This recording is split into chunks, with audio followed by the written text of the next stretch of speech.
제가 요즘에 일주일에 한 번씩 이삭 토스트를 먹습니다. 조금 이제 많이 먹는 보셔도 그런 몸을 가지고 있어서 토스트를 2개씩 먹습니다. 그런데 어느 날 이런 생각이 드는 겁니다. 토스트하고 샌드위치는 뭐가 다를까? 그래서 검색을 해봤습니다.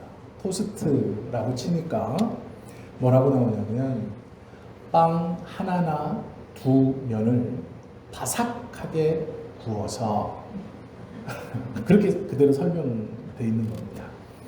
바삭하게 구워서 속 재료가 따뜻한 것만을 사용하는 것을 토스트라고 하고, 샌드위치는 빵 하나나 2개를 생으로 굽지 않거나 혹은 가볍게 굽고 속 재료는 따뜻한 것과 차가운 것을 함께 사용하는 것, 이게 샌드위치랍니다. 전문 용어로 구별하는 것 같습니다. 저는 잘 모르겠어요.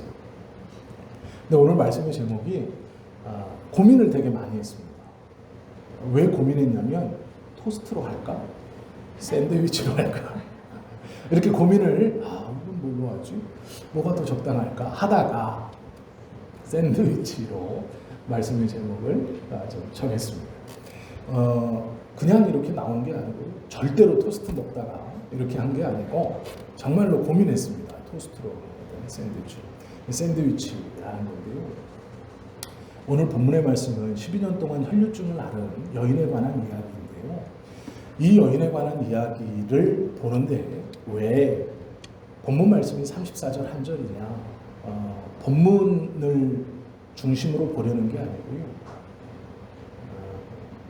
마가가 이 마가복음 6장 그리고 5장 요 앞에 쓰여져 있는 이야기, 요 구조를 좀 보려고 합니다.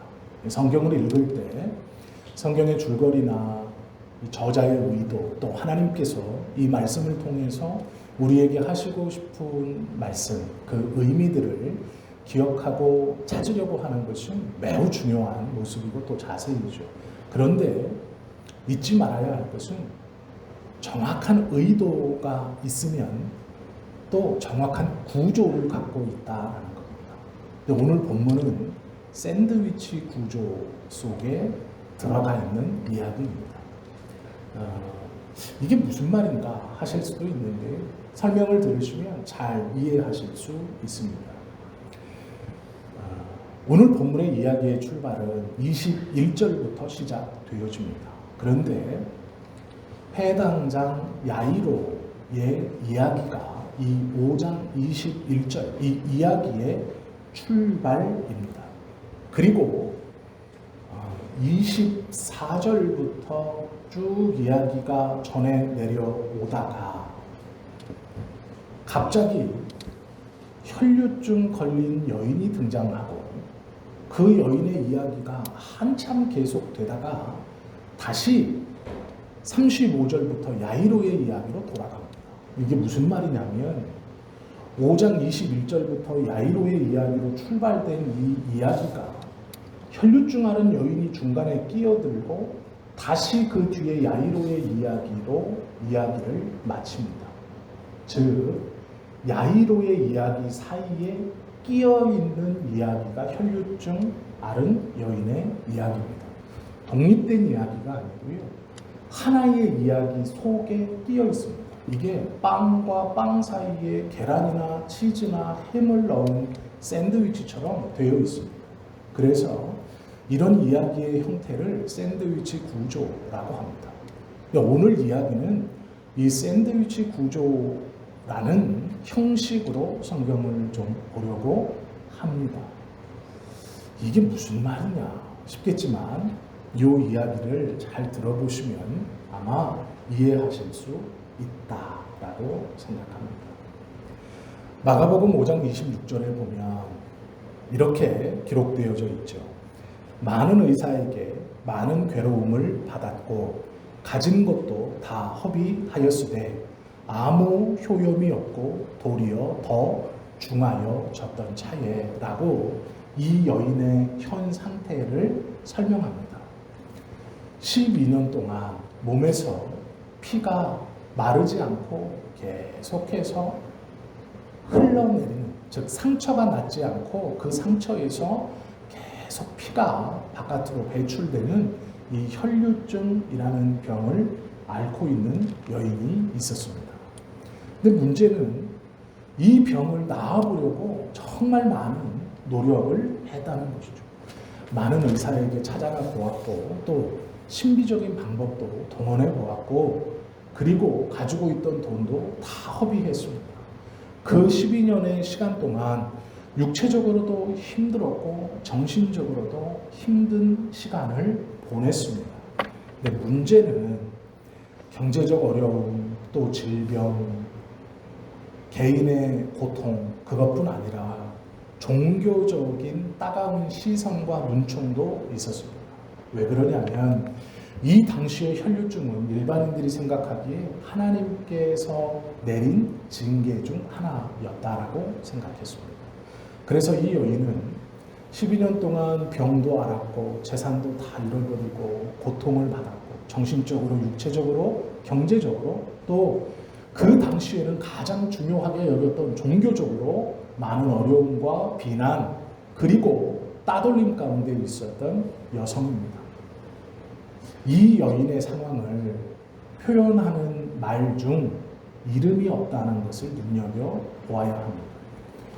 이 여인의 상황이 자세히 기록되어 있지만 이름은 안 써 있습니다.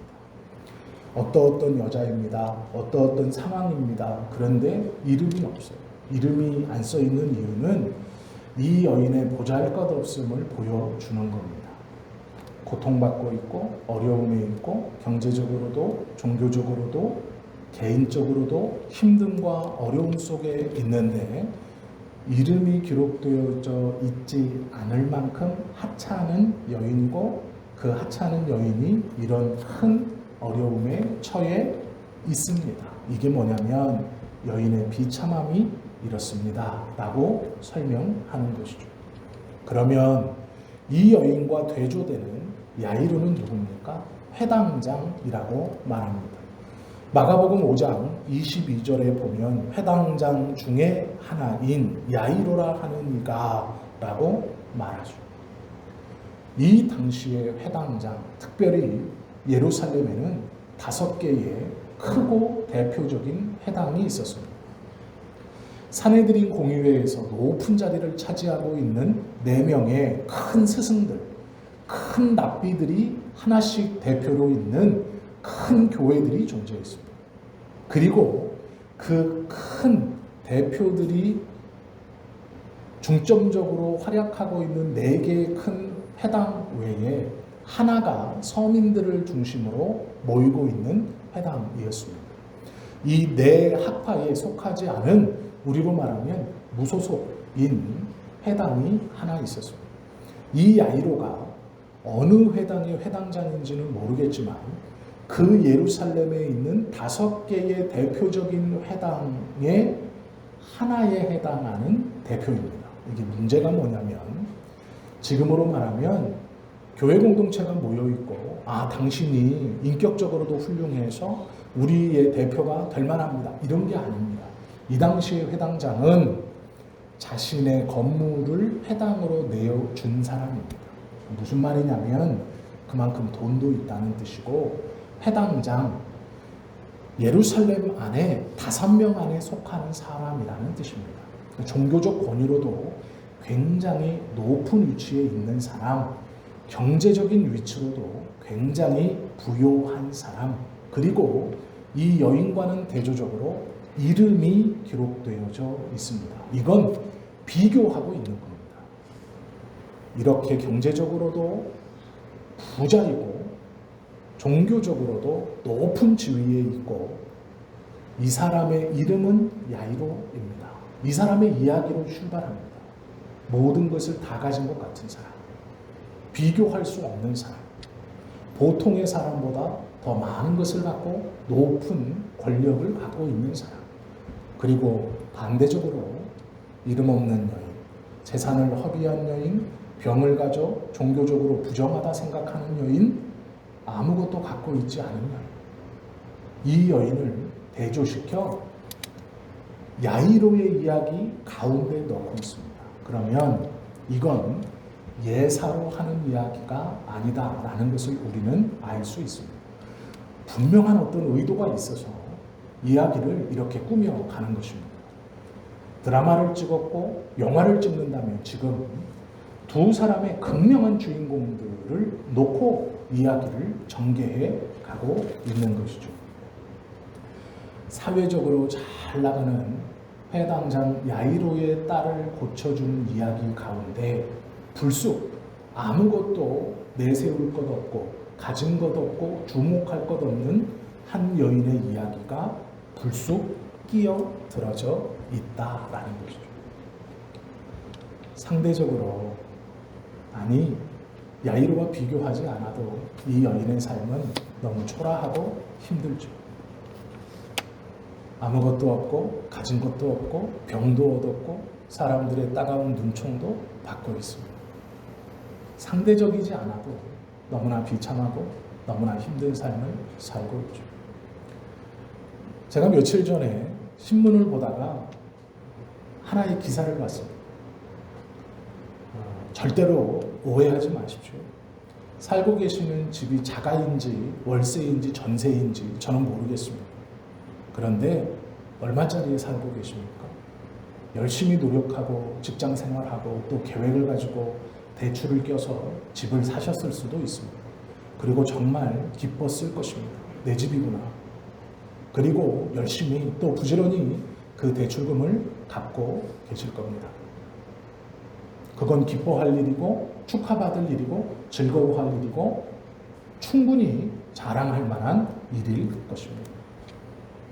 그런데 신문에서 이 기사를 봤습니다. 이건희 회장이 살던 이태원 집 228억 원에 팔렸다.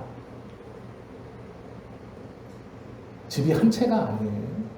이태원에 있는 집 하나가 228억에 팔렸답니다. 그 신문을 보는데 순간 와, 상대적 박탈감이 오는 거예요. 228억, 집 한 채가. 물론 뭐 더 비싼 집도 있을 수 있겠죠. 근데 저는 못 들어가 봤습니다. 못 봤어요, 아직. 사람이 살던 집 한 채가 228억. 와, 상대적 박탈감이죠. 비교할 수 없죠. 나는 내 집에 살아서 행복했는데, 아니, 내가 편히 쉴 수 있는 공간이 있어서 행복했는데, 이걸 본 순간, 와, 하는 박탈감이 오는 거예요. 이게 뭐야? 라는 생각이 드는 겁니다. 아마 저만 그러진 않았을 것 같습니다. 성경은요, 혈류증 앓는 여인의 이야기를 그렇게 하고 있습니다. 그녀는 절대적으로도 힘들지만 상대적으로 야이로와 비교하면 정말 소망이 없습니다. 자신의 삶이 너무나 비참하죠. 저도 마찬가지입니다. 20살에 전도사가 되었고 31살에 목사가 되었고 목사 안수도 빨리 받았지만 또 감사하게도 젊은 나이에 좋은 교회 청빙도 되었습니다. 주변의 친구들이 참 많이 부러워합니다. 그리고 어렵지만 석사도 끝냈고 이제 박사도 수료했고 논문만 남겨두고 있습니다. 근데 크게 걱정하지 않습니다. 왜 그러냐면 교수님이 제 편입니다. 그럼 쓰면 됩니다. 언젠간 쓸 겁니다. 쓸 수 있다고 생각합니다. 주변에서 부러워합니다. 저는 자랑스러워합니다. 그런데 어느 날 같은 반에서 수업하고 있던 조그만 교회의 부목사님, 저보다 한 살 어린 친구가 수원에서 제일 큰 교회 담임 목사로 청빙되었습니다. 정말로 기쁘게 축하해 줬지만 마음으로 내심 그랬습니다. 이게 솔직한 제 마음입니다. 누구에게는 자랑할 만했고 어떤 사람에게는 괜찮아 라고 얘기할 만했지만 또 어떤 사람에게는 상대적으로 약간 서운함도 있고 순간 라는 생각도 들었습니다. 곧 그것을 떨쳐냈지만 속이 꽉 차지 못했기 때문에 겉으로 이렇게 말할 수도 있는 것이죠. 오늘 본문은요, 마가는 야이로와 여인을 비교하면서 이런 박탈감을 주려는 것이 아닙니다. 의도가 있습니다. 이렇게 비교하는 의도가 있습니다. 성경은 부활과 해피엔딩, 하나님의 역사가 완성되는 구조로 대부분 쓰여 있습니다. 오늘 이 12년 동안 혈류증을 앓으며 정말로 비참한 생활 가운데 들어갔던 여인의 결말이 해피엔딩으로 끝납니다. 왜 이렇게 가운데 집어넣어놨을까? 그리고 무엇을 원하는가? 34절에 집중해야 합니다. 열쇠는 34절에 있습니다.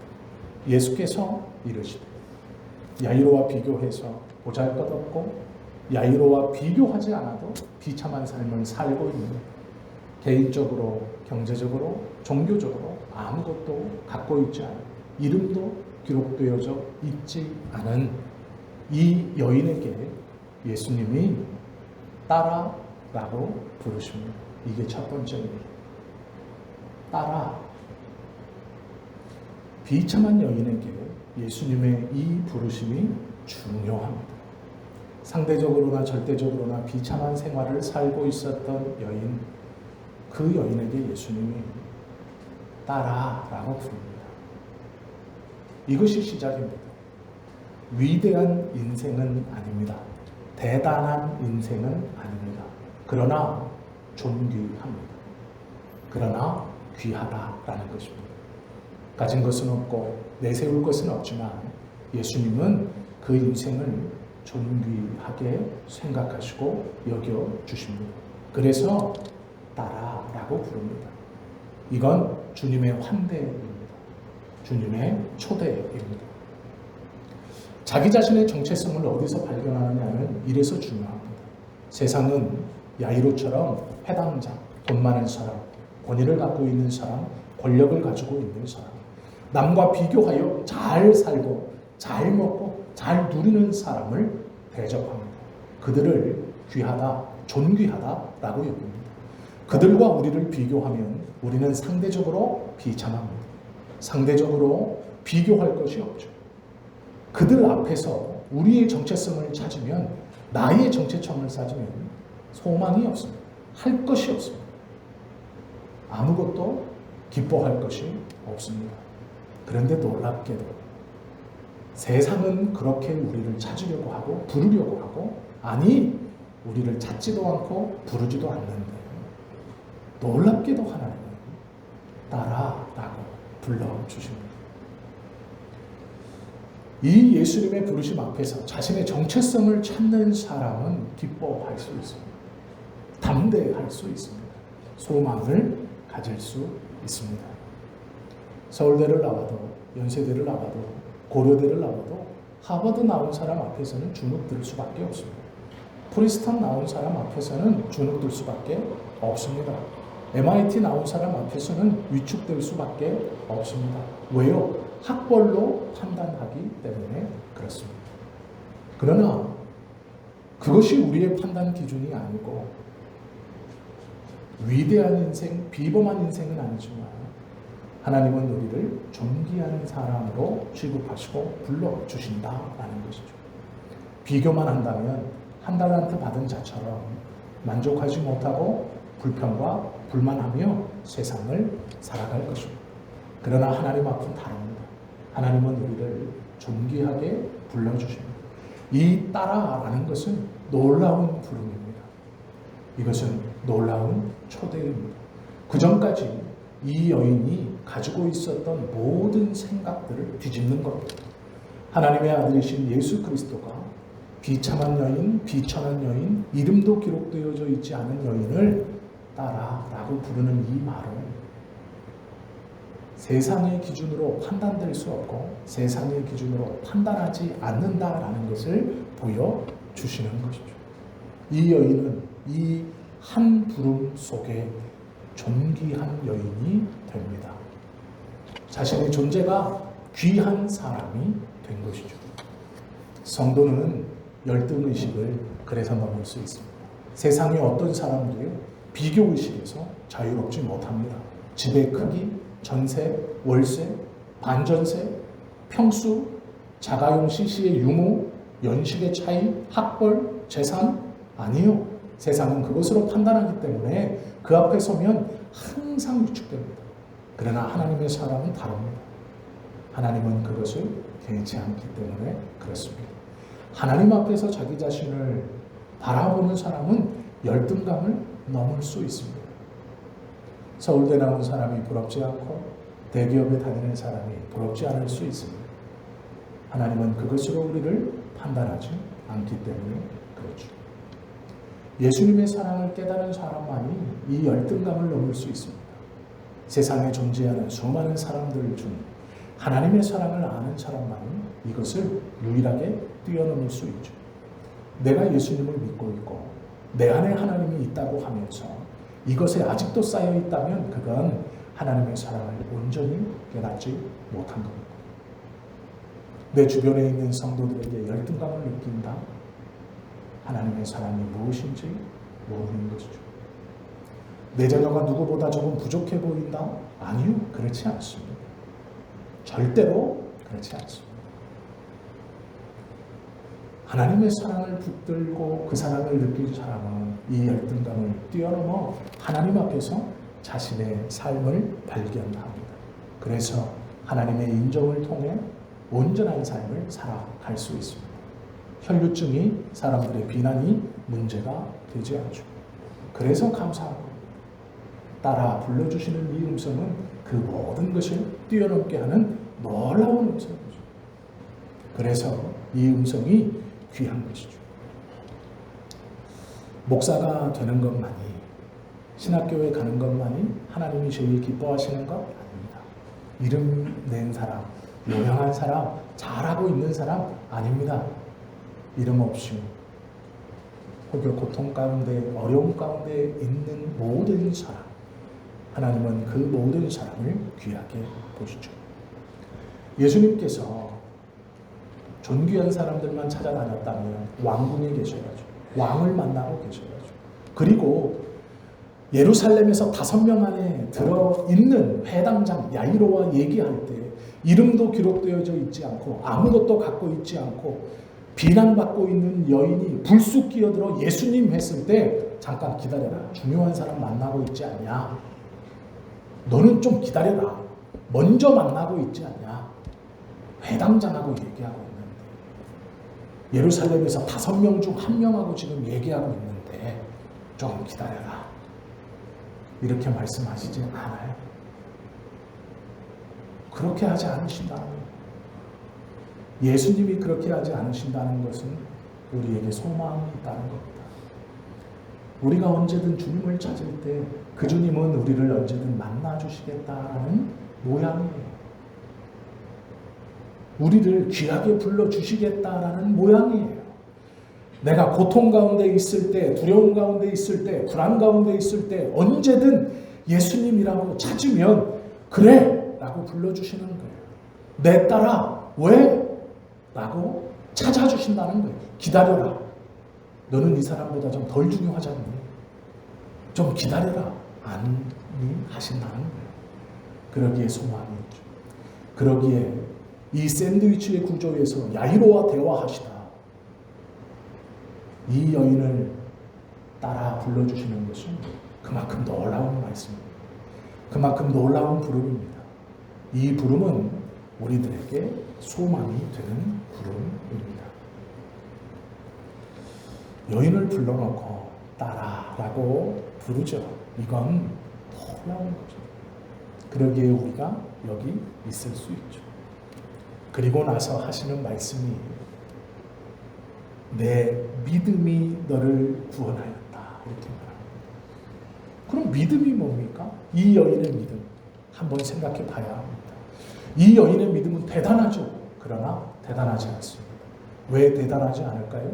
성경에 왜 이 여인의 믿음이 어떤 믿음인지 나타나 있습니다. 34절을 우리가 본문이지만 다시 한번 보겠습니다. 예수께서 이르시되 딸아 내 믿음이 너를 구원하였으니 평안히 가라 내 병에서 놓여 건강할지어다. 자, 이것은 이 여인이 예수님께 직접 들은 말씀입니다. 그런데 이 말씀을 듣는 동기가 뭐냐면 예수님께서 회당장 야이로를 만나서 그 야이로의 죽어가는 딸을 고쳐주기 위해서 이 회당장과 함께 가고 있었습니다. 21절 예수께서 배를 타고 다시 맞은편으로 건너가시니 큰 무리가 그에게로 모이거늘 이에 바닷가에 계시더니 회당장 중에 하나인 야이로라 하는 이가 와서 예수를 보고 발 아래 엎드려 급합니다. 5명 중에 하나인 사람이었고 종교적으로도 또 경제적으로도 매우 부유한 사람이었지만 이 사람이 지금 급한 게 있습니다. 예수님의 발 앞에 납작 엎드릴 이유가 있습니다. 그 이유가 무엇입니까?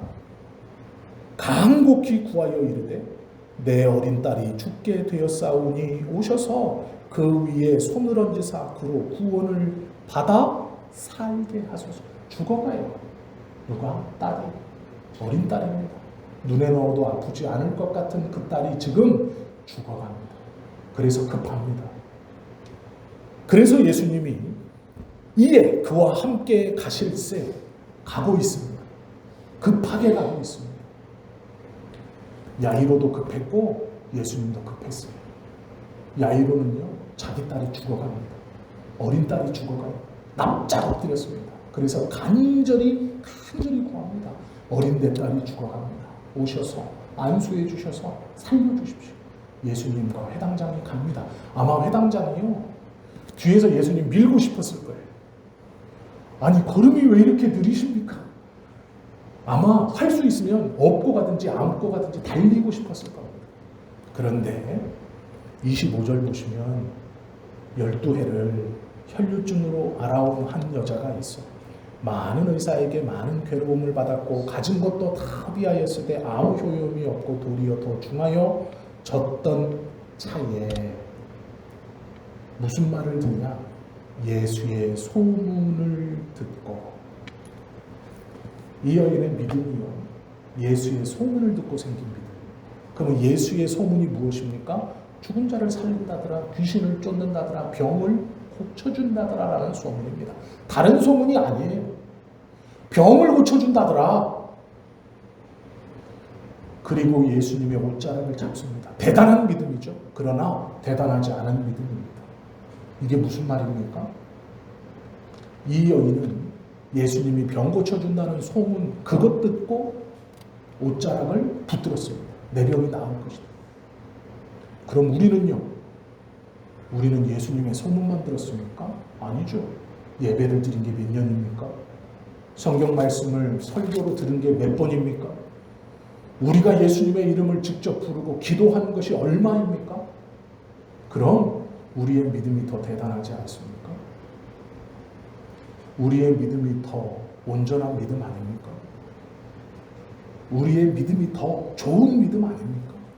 우리의 믿음이 비교할 수 없을 만큼 좋은 믿음입니다. 이 여인의 믿음은 참 대단합니다. 그러나 대단하지 않습니다. 우리의 믿음이 대단합니다. 우리는 예수님이 누구인지 압니다. 우리는 예배를 드린 세월이 있습니다. 우리는 기도하며 간절히 부르짖은 시간이 있습니다. 하나님에 대해서 알고 있는 것이 있습니다. 그 은혜를 경험한 적이 있습니다. 이 여인은 소문으로 들어 그 믿음을 가지고 붙들었습니다. 대단한 믿음이지만 대단하지 않죠. 우리는 대단한 믿음을 가졌습니다. 예수님에 대해서 더 많이 알고 하나님에 대해서 더 많이 알고 하나님의 역사에 대해서 성경을 통해 예배를 통해 기도를 통해 더 많이 알고 있습니다. 그렇다면 이 여인의 믿음과 우리의 믿음을 비교해 볼 때 무엇이 더 좋은 믿음입니까? 비교할 필요가 없죠. 우리의 믿음이 더 좋은 믿음. 우리의 믿음이 하나님이 더 인정해 주시는 믿음에 가깝습니다. 병 고쳐준다라는 소문을 듣고 생긴 믿음과 예배하고 기도하고 말씀 듣고 성경을 읽고 하나님을 의지하며 그 모든 것들을 고백하며 생긴 믿음, 어떻게 이것이 똑같습니까? 우리는 하나님의 더 큰 은혜를 충분히 경험할 만한 믿음을 가지고 있다라는 것입니다. 예수 그리스도의 옷자락을 붙들고 자신의 문제를 해결하고 혈류병을 고쳤던 이 여인의 하나님께 받은 은혜보다 우리는 더 큰 은혜와 더 큰 믿음을 가지고 있다라는 것이죠. 그래서 우리의 믿음이 존귀합니다. 자신감을 잃어버릴 필요가 없습니다. 부족하다고 생각하실 필요가 없습니다. 내 믿음은 하나님의 은혜를 받기에 부족해? 아닙니다. 천만의 말씀입니다. 소문 듣고 생긴 믿음도 예수님의 은혜를 경험하는데 하물며 우리의 믿음을 가지고 하나님 앞에 나아가면 하나님께서 분명히 더 큰 은혜를 주실 것입니다. 그래서 우리의 믿음이 놀랍고 귀한 것입니다. 망설일 필요가 없다라는 것이죠. 이 여인은 예수의 소문을 듣고 가만히 예수의 뒤로 돌아 그 옷자락에 손을 대었던 것 뿐입니다. 우리는요, 다 알고 있잖아요. 기도하는 법을 모르지 않고 예배한 시간이 있고 하나님이 누구인지, 예수님이 누구인지, 성령님이 어떤 분인지 우리는 알고 있죠. 저 어렸을 때는요, 저는 성결교회에 다녔었는데 다 아시지만 강대상에 신발 신고 못 올라왔어요. 저 어렸을 때 저희 고향 목사님은 강대상 올라오고, 강대상도 이렇게 2칸 아닙니다. 8칸, 10칸 높아요. 빨간색으로 융단으로. 다 기억하시죠? 꼭 올라올 때 슬리퍼 바꿔가지고, 그리고 여기 앉으면 여기 의자도 먼저 안 앉아요. 꼭 바닥에서 의자에다 팔 대고 기도하고, 의자도 이런 의자 아닙니다. 옥황상제 앉는 의자처럼 막 뒤에 이렇게 올라가는 의자.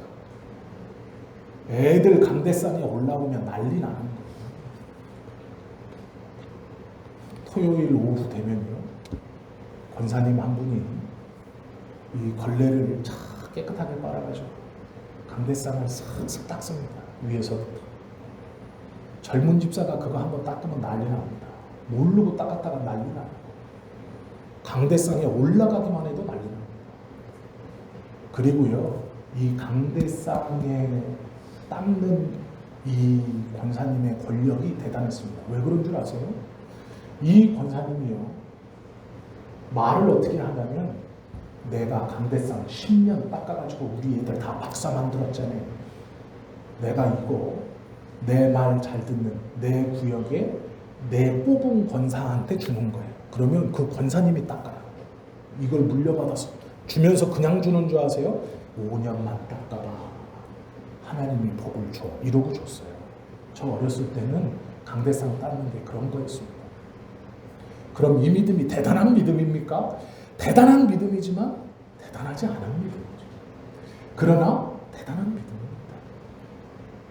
그럼 이 권사님이요, 믿음이 대단해서 은혜 받습니까? 믿음이 커서 은혜 받습니까? 아니에요. 착각하시면 안 됩니다.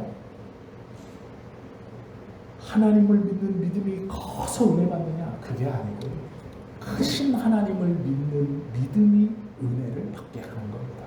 이 말을 잘 알아들으셔야 돼요. 하나님을 믿는 큰 믿음으로 은혜 받는 게 아니에요. 크신 하나님을 믿는 믿음으로 은혜 받는 겁니다. 계속 착각하시면 안 됩니다. 내 믿음이 커서 하나님이 나에게 은혜를 아닙니다.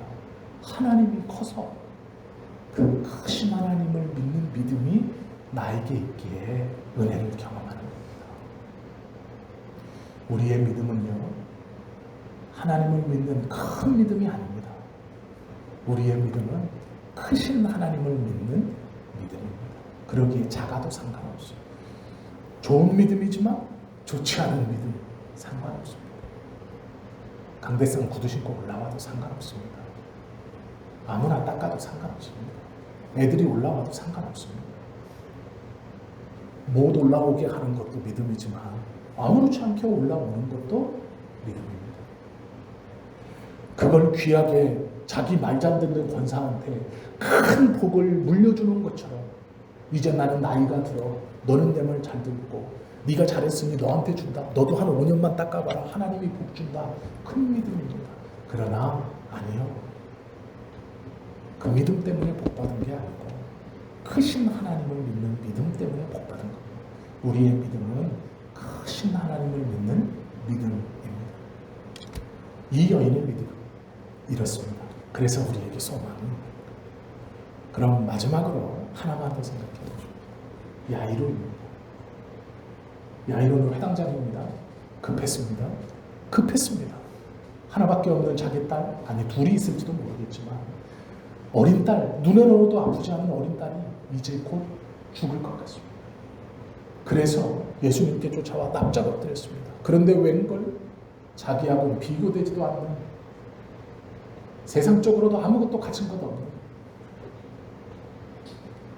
야이로 자기 자신과는 비교할 수 없는 여인이 앞길을 막습니다. 그것뿐입니까? 자기 딸은 이제 죽어갑니다. 그런데 이 여인은 12년 혈류증 만성이에요. 당장 안 죽습니다. 괴롭기는 하겠지만, 어렵기는 하겠지만 당장 안 죽어요. 그런데 자기 딸은 당장 죽어요. 당장 죽을 것 같아요. 당장 죽을 것 같아요. 그럼 누가 더 급합니까? 누가 더 급합니까? 나는 회당장이에요. 나는 부자예요. 나는 권세도 있어요. 자, 환경도 이렇고 지금 여건은 내가 더 죽겠어요. 내 딸은 죽습니다 이제. 그런데 이 여자는요, 나보다 가진 것도 없고 권력도 없고 종교적으로 손가락질도 받아요. 그런데 여건적으로 만성이에요. 만성. 당장 안 죽어요. 내 딸은 당장 죽어요. 누가 더 급합니까? 야이로가 급하죠. 앞길을 막으면 빨리 쳐내야 돼요. 너는 당장 죽지 않지 않냐? 내 딸은 당장 죽는다. 누가 급합니까? 내가 더 급하죠. 야이로가 더 급하죠. 이건 비교가 안 되죠. 세상적으로도 비교가 안 되고 상황적으로도 비교가 안 됩니다. 그런데 예수님이요, 머물러 서 있어요. 이 여자하고 대화를 해요. 그런데 그 대화가 길어집니다. 야이로가 듣기엔 쓸데없는 말이에요. 멀쩡히 가시다가 갑자기 뒤돌아서 누가 내 몸에 손을 대었느냐? 나는 급해 죽겠는데 내 딸은 곧 죽어갈 것 같아. 제자들이 말해요. 아, 예수님, 사람들이 너무 많아서 막 밀고 있습니다. 그럼 옷자락이 단 것 같아요. 이게 무슨 말입니까? 급하니까 빨리 가자는 얘기예요. 그런데 예수님이 뭐라 그럽니까? 아니다. 누가 나에게 손을 대었다. 내 능력이 빠져나갔다. 야이로가 듣기에는 말도 안 되는 거죠. 빨리 가야죠. 한참 있으니까 한 여자가 바닥에 쭈그리고 앉아서 울고 있습니다. 그 꼴을 보는 야이로의 마음이 어땠을까요? 그 상황이었다면, 우리가 그 상황이었다면 어땠을까요? 내 딸은 죽어가는데 그걸 살릴 수 있는 예수님이 급해 죽겠는데 서서 대화를 해요. 그런데 보니까 불쌍하긴 합니다. 그런데 당장 안 죽어요. 나는 급한데 예수님이 대화해요. 누구하게 느긋합니다. 자기는 급해 죽겠는데 오늘 본문을 보시면요, 12년 동안 혈류증 앓은 여인이 앞에서 살펴봤듯이 따라 내 믿음이 놀라운 은혜를 베풀어 주시죠. 그런데요, 하나님은, 예수님은 이 여인뿐 아니에요. 야이로에게도요, 놀라운 믿음의 법칙을 가르쳐 줍니다. 이렇게 급해 죽겠는데, 이렇게 힘들고 어려워 죽겠는데 다 고쳐주고 돌려보내고 내 믿음이 너를 구원했다라고 말하고, 야이로는 급합니다. 그런데 청천벽력과 같은 소리가 들어옵니다. 35절. 아직 예수께서 말씀하실 때에, 아직도 말하고 있어요. 아직도 말하고 있어요. 안 갑니다. 아직 출발 안 해요. 그런데 회당장의 집에서 사람들이 와서 35절 회당장에게 이르되 당신의 딸이 죽었나니 죽었다는 거예요. 죽을 것 같아서 찾아왔습니다. 한 여인이 길을 막아요. 나는 급해 죽겠는데 나는 지금 세상 어떤 것도 눈에 안 보이는데 눈이 뒤집혔어요. 이미 나는 눈이 뒤집혔습니다. 내 딸이 죽어가니까. 그런데 나하고는 비교되지 않는 여자가 나와요. 불쌍해요. 12년 동안 혈류증 앓았어요. 그래 이해해요. 그런데 상황은 내가 더 죽겠어요. 내 딸은 죽어가.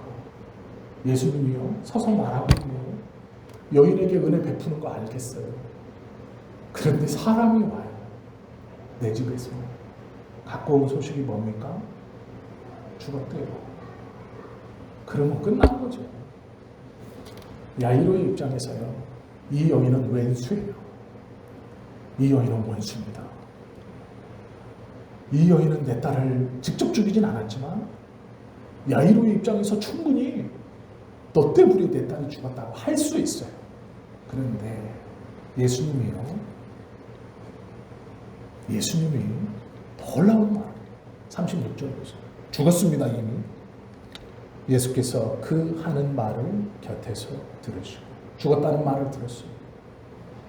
해당장에게 이르시되 두려워하지 말고 믿기만 하라. 믿음이 뭐냐? 나는 급해 죽겠는데 나는 눈이 뒤집히고 발이 동동 굴려지는데 하나님은 왜 역사하지 않으세요? 하나님은 왜 해결시켜 주지 않으세요? 하나님은 왜 침묵하세요? 하나님은 왜 가만히 계세요? 아니, 두려워하지도 말고 근심할 필요도 없고 믿기만 하라. 이게 야이로의 믿음을 바꿔주시는 거예요. 12년 동안 혈류증 앓은 여인에게만 은혜를 주시느냐? 아니에요. 야이로의 믿음을 온전한 믿음으로 바꿔주세요. 딸이 죽었대요. 끝난 거죠. 그런데 예수님이 두려워하지 말고 믿기만 하라. 믿음이 뭐냐? 기다리는 거. 나는 끝났다고 생각하고 나는 이제 죽었어요. 끝났다. 나는 방법이 없어요. 소망이 없어요. 아니라고 말씀하셔요. 믿음이 뭐냐? 기다리는 거. 두려워하지 않는 거예요. 두려워하지 말고 믿기만 하라. 오늘 이 이야기 속에서 우리에게 진짜 믿음이 뭔가? 위대하지만 위대하지 않은 믿음. 우리의 믿음이 더 위대해요. 보잘것없는 인생, 외면하지 않고 존귀한 사람으로 초대해 주시고 불러주시는 예수. 그것뿐 아닙니다. 다 끝났다고 생각하는 눈이 뒤집히는 그 순간 두려워하지 마. 믿기만 하라. 이것이 믿음이다. 혈류증을 12년 동안 앓았던 여인에게도 은혜를 주시고 해당장인 야이로에게도 은혜를 주세요. 이것이 우리가 믿고 있는 예수님이고 우리가 믿고 있는 하나님이 우리에게 베풀어 주시는 은혜입니다. 발 동동거리지 않으셔도 돼요. 두려워하지 않으셔도 돼요. 믿음이 작다, 자포자기하지 않으셔도 돼요. 우리에게는 진짜 믿음이 있어요. 그리고 진짜 믿음이 무엇인지 가르쳐주고 있죠. 이 예수님이 우리의 예수님이시죠. 이 하나님이 우리의 하나님이세요. 하나님의 은혜의 역사가 언제 일어나느냐? 혈류증을 앓은 여인과 같은 상황, 여인과 같은 환경, 여인과 같은 믿음, 정말로 작고 병 고쳐준다라는 말을 듣고 나와 옷자락을 붙들었을 때 또한 예수님을 의지하는 마음으로 나아왔지만 내 상황에서는 다 끝난 것 같은, 정말로 소망이 없을 것 같은, 이제 기도도 포기하고 아무것도 아닐 것 같은 그 상황에서도 두려워하지 않고 믿기만 하라. 이 믿음이 우리에게 있는 믿음이고 갖는 믿음이고 하나님께서 은혜를 주시는 놀라운 방법이에요. 이것을 우리는 소유하고 있다라는 것이죠. 하나님은 이런 은혜를 우리에게 베풀어 주고 있다라는 거예요. 말씀의 제목이 샌드위치입니다. 가운데도 은혜롭고 바깥에도 은혜롭고 차별 없이 하나님께서 은혜를 주시는 그 하나님이 우리의 하나님입니다. 두려워하지 마십시오. 두려울 수 있는 환경이지만 두려워하지 마십시오. 끝났을 것 같은 환경이고 보잘것없다고 생각하고 내 믿음이 어떻다? 아니요. 그거 중요하지 않습니다. 하나님 앞에 나아가십시오. 의지하십시오. 두려워하지 말고 믿기만 하십시오. 하나님의 역사가 일어날 겁니다. 적어도 오늘 이 말씀을 함께 나누는 우리 성지교회 성도들은 이 놀라운 말씀을 소유하고 이 은혜를 누려가실 수 있기를 예수님의 이름으로 축원합니다. 기도드립니다.